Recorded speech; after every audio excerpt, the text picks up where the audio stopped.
Alright guys, well if you saw the first couple of drift videos at the LS Miata, well the first three technically, so we had the 3-day event. In the beginning the car drove terrible, like terrible. Alright, moment of truth, we're gonna go out and do some kind of half solo runs.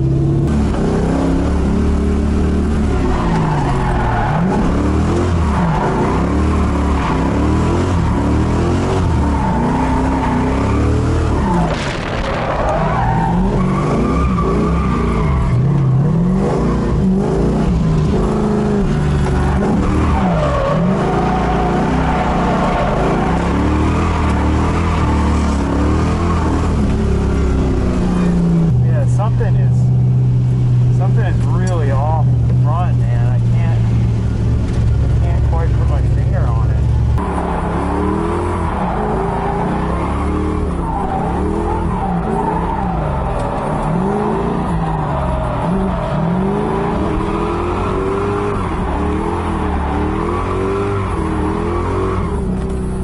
God, it still feels wrong, man. I can't tell what's wrong. I'm gonna have to jump in solo. I can't figure out what's going on with my car and Tandem at the same time.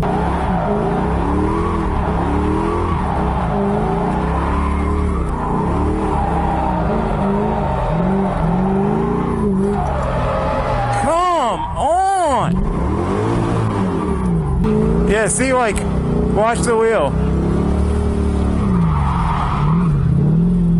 It just doesn't turn. We kind of figured that out. We added some caster, drove a lot better. Like it went from being completely undrivable to drivable.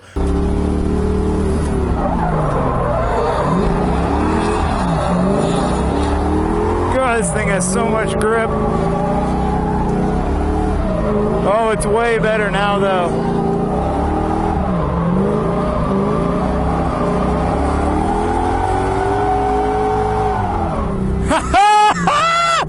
Yes! Oh my God, it works!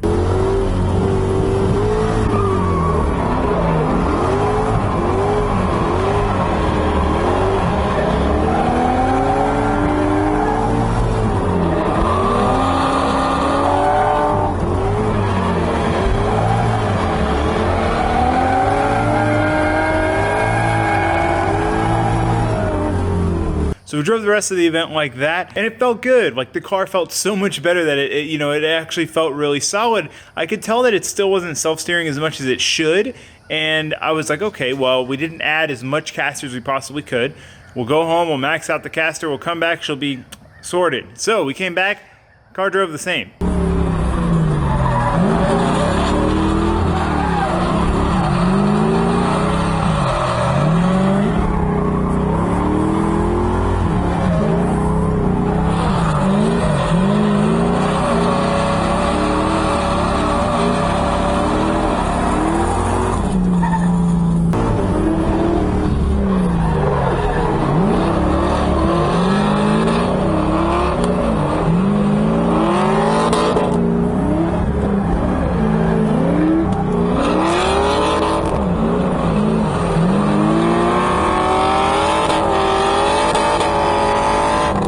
Still got to figure out like the self steer. It's just like it still doesn't like self steer as much as I'd want it to.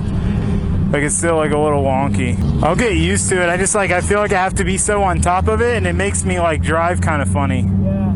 Because I'm like, ugh.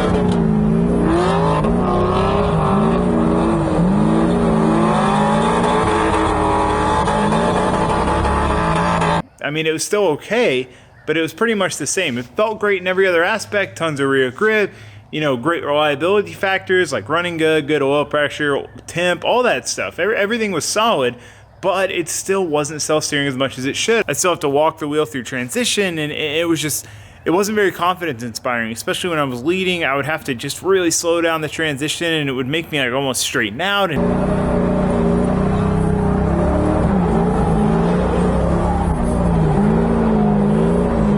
It just wasn't what it should be. So we got back from that event, and I decided I went to start on the trailer, And I was like, you know what? I'm gonna tinker with the Miata. I'm gonna try to figure the steering thing out.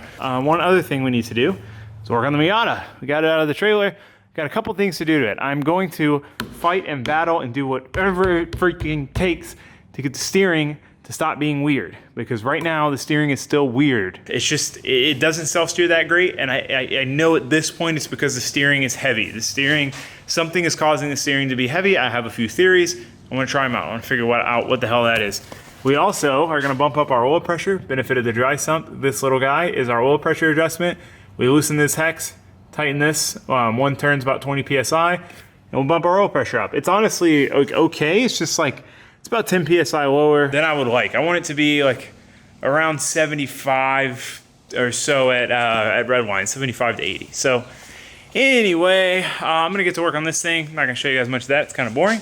And then we'll get to work on the trailer. Well, that turned into 2 days of working on the car. And we ended up doing a lot of stuff in those 2 days. So we took the steering rack out. We changed the steering rack for another one because it seemed like the steering rack was stiff. That wasn't it. When we had the steering rack taken out, we checked the ball joints and everything, and they seemed a little too stiff. So I was thinking about getting like OE replacement ball joints instead of the Moog ones that I have. Going through all this stuff. We know the steering shaft is grinding the header. So took everything apart in here, pulled the header out, pulled the steering shaft out, pulled the steering column out, ground the header down, ground the column down, replaced the column because the one I had in the car, the actual like bearing part was a little stiff. So replaced that with a better spinning one. And the one thing we did that was definitely 90% of the problem, there's a rubber grommet that goes through the firewall here. Let me show you the clip so you can see. So we ended up having to remove the boot basically that's at the firewall, bend this bracket over, which was previously bent over, pull the header out, regrind the header down, grind the steering shaft down, and all of those things combined gave us clearance. So we were binding on the rubber boot at the firewall and we were binding on the header. So now that both of those are fixed, there's no more resistance with the steering shaft connected versus disconnected at the wheel. We still have some resistance at the ball joints. Like even with the tie rods completely disconnected, it's still kind of stiff, but it's a million times lighter right now than it was. So obviously I want to try it out, maybe go like do some Mexico donuts and just kind of see how it feels. But I mean, it's kind of a huge relief because now I can, before it would take both hands, like all your effort to move it. Whereas I can now, hold on. I was trying to help you out for the video. Oh, I mean, I can grab it with one hand now and move it. Before I literally had to grab it with two. So anyway, that's fixed, bump the oil pressure up. We're putting the car back together.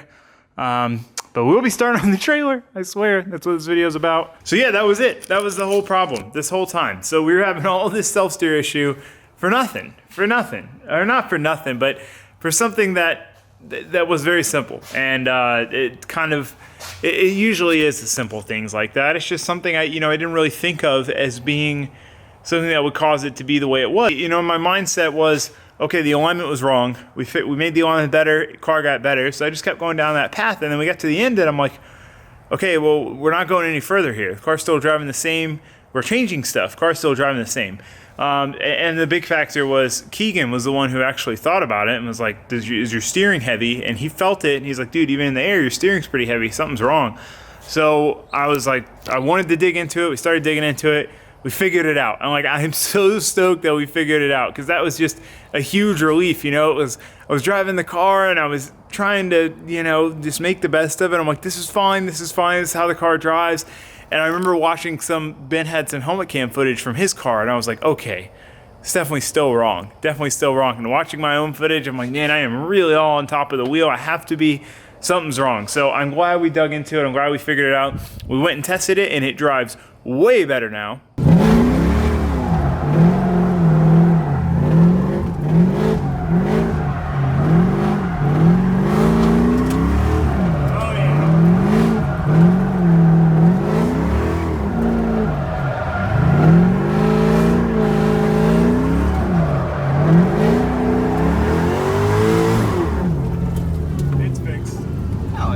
Yeah, I am super stoked for the event this weekend because now it seems like the car should be like somewhere near 100%. We were probably like 70% before, should be pretty dialed now. So I wanted to give you guys an update on kind of how that all went down and how we figured it out. I didn't even film it because I was like, this is just troubleshooting. Something just fell. We're diving into this, I just want to get it done, I want to get it figured out, and I want to resolve it. So we got that resolved, I think. seems solid. We'll find out this weekend. But we do have a few more things to do. We need to redo the alignment in the front. We need to do an oil change, which will be interesting with the dry sump. We're going to have to cobble up something to make that work. And a few other things to do. We got to nut and bolt the car, all that stuff. So let's get to work. So something important, if you're ever disconnecting your steering shaft or your tie rods or anything, what you need to do is measure the distance here on both sides. And that'll make sure that your rack is centered. So you can see that this one has like a hex cap that's screwed in. So you're not gonna measure to here, like the same spot, like if you were to measure there and there, because that's wrong. You're measuring to where the tie rod stops. So this one stops, they're all pretty much flat with the face. But this one stops a little bit inboard. This one stops a little right at the edge. Anyway, it doesn't matter. Just figure out where the tie rod stops, measure from there. So we've measured ours, we got it centered. It explains why the car was driving a little crooked because we got a little toe in on that wheel and a lot of toe out on that wheel. So we need to center these up. We need to recenter the steering wheel. But first, I want to drain the oil because this is going to be a bit of a process. We're going to have to drill through here and make some sort of funnel system to drain it. So I want to get that figured out. So we haven't drained it with the dry sump yet. So it's long overdue.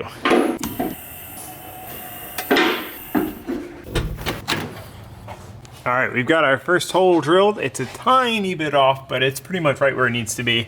I had to pull the resonator out so we can get in there with the fatty and just blast a giant hole in it. Not you, Ben, I'm talking about the drill bit. I was confused. Ben's over here prepping his car too for the event. Almost ready to shred. Only problem is Adam's going, so you're not gonna have anyone to drive with. That's true. No, but my boys David and Daniel will be there. Oh, so, okay. You know, real friends. They always drive with me. Oh, okay, good. Well, that's good. Anyway, I'm rambling. So I'm gonna drill this hole and then try to devise some sort of clever solution of like a funnel with a hose or something that I can put in there so I can drain past the resonator.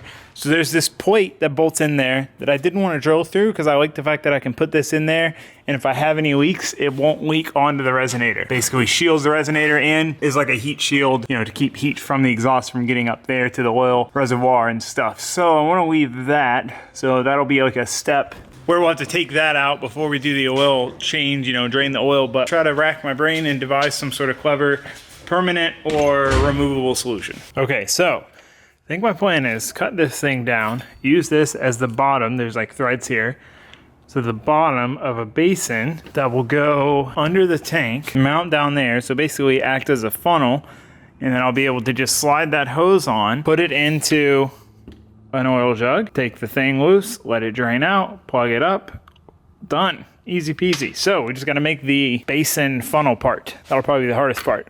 But basically it's just gonna be a little plate with walls so that it, and I kind of want to, gonna need to like tilt it up. That part I'm not 100% sure of. I guess if I cut triangles, I'm just not good enough at cutting things to get like a perfect thing to make it like an actual funnel. But I'm gonna try. We're gonna see what we can come up with. We got tons of scraps, tons of other material. There is no reason why we can't make something work. So I'm gonna start digging into this, and once I have a game plan, we'll start time-lapsing, and hopefully something comes from it.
Makeshift funnel is all welded up. Still pretty toasty. Oh yeah, because we just straight went at it. But the welds came out decent, nothing too special. I wasn't too concerned with trying to make this look nice. It's a pure functional piece that no one's gonna see anyway. So, except you guys see it. But anyway, I'm gonna clean up while this cools down and then we'll throw it in and see if it works. Wish me luck. All right, well, the oil draining funnel thing I made did not work as well as I had hoped. I kind of knew it was probably a fatal design flaw, but as you can see by the puddle, it did not go well at all. So basically, I mean, I thought about this and I just didn't, I was being optimistic. Oh God. The hole is way too small because to get a hose on it, I couldn't drill it out anymore. And I wanted to have a hose to run down to the canister. So as soon as it started draining, as soon as I ran the engine, got it filled up and then drained it, it was not good. It was not good. Went everywhere. But my future goal, what I want to do, what I thought about when I was trying to come up with how to do it this time, which I just needed to get it done before this event, is use the fitting down here and make like a valve and then put a cap on it so I can have it capped and the valve closed, and then when I go to change it, screw the barb fitting on with the hose, open it up. And then that way, even if the valve were to vibrate loose or something like that, I would be totally fine because I'd have the cap there. So that's my plan. I just need to figure out what thread it is and order the parts to do it. So, front of the car, I got the alignment sorted out. So, quick trick, a lot of you guys asked me what alignment setup I use. It's a quick trick alignment setup. I've used it for a long time, but I did have some complaints with their old bracket design, like this piece, the wheel bracket, just because these would kind of, they would get loose and do weird stuff, and up here, this was kind of hard for me to keep tight. So now they changed the design where the pins like go into the arm, and up top it seems a lot tighter. I don't have to move it as far down to get it to hook on good. They just seem to grab on a lot better and be a lot sturdier. So really excited about that, but they seem to work well. So we got the front alignment figured out, got the steering wheel back on and all of that done. So yeah, I mean, we're pretty much sorted. For all the people who were telling me the oil filter change is gonna be terrible and the worst thing ever, I just shoved a shirt right under it. Not a problem at all. Barely leaked, hardly anything out. It was totally fine. Because the way I see it is, if the base was upside down, then we'd get stuff pouring out of the lines until we put the filter back on. Since it's this way, we only get what's pouring out of the filter. So you get the filter off real quick, you don't have to worry about it. All right, car is on the ground, all aligned, ready to go. Everything else is sorted that I know of, so we're gonna take it for a test drive, just see how it is, make sure everything's solid. That way we have plenty of time to fix anything before the event. I'm gonna go drive this thing. No, I'm gonna put the hot tune back on it. Then I'm gonna go drive it. Bang shifting through third, spinning tires and stuff. Where's my laptop? I don't know where my laptop is. I gotta find my laptop. Tune, drive. It's crazy how light the steering is since we fixed the bind issue. Like, before I had to really grab it to turn the wheel. And that all makes sense because when we put the car together the first time, we put the subframe in and the engine in and everything, and then we put the steering rack in. And we were able to get the shaft to line up. When we put it in the second time, we put the subframe in with the rack, and we had to line the shaft up with everything already in the car, and we had to bend the column over some more, so it caused it to bind even harder.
we're going back out. Night mission. We've Google Earthed again. We've Google Earthed like 20 times and we haven't found, oh, I gotta take my laptop out so Ben can sit here. Yeah, so we Google Earthed a few times. There's just not much around this rural part of Mexico, but we think we found something. So we're gonna go, we got 2 potential spots right next door to each other. We're gonna go check them out. Should be fun.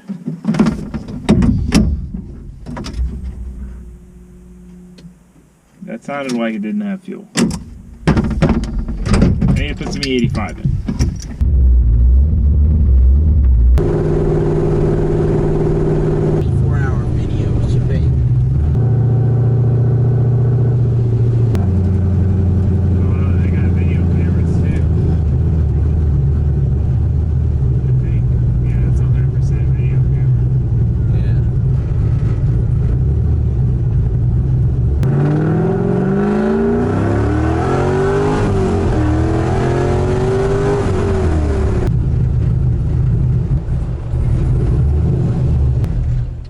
Well, I really wanted to get some more drift testing in for you guys, some actual sliding around, some outside view and whatnot. And I wanted to feel the car out some more myself. I wanted to see if, you know, there was any other issues that we were going to find now so that we would have a good, for sure event. But, I mean, as far as I can tell, the car seems solid. It seems as good as I think it's going to get without dialing in setup stuff. But, I mean, the self-steer issue is definitely a million times better. Is it perfect? I don't know. It seems like it. I don't know. So, either way, we'll get to find out at the event. I do have a very big surprise coming for you guys tomorrow. We're going down to BC to pick up something that was too big to ship here. So I'll see you guys then. Thanks for watching. Thanks for subscribing. Goodbye.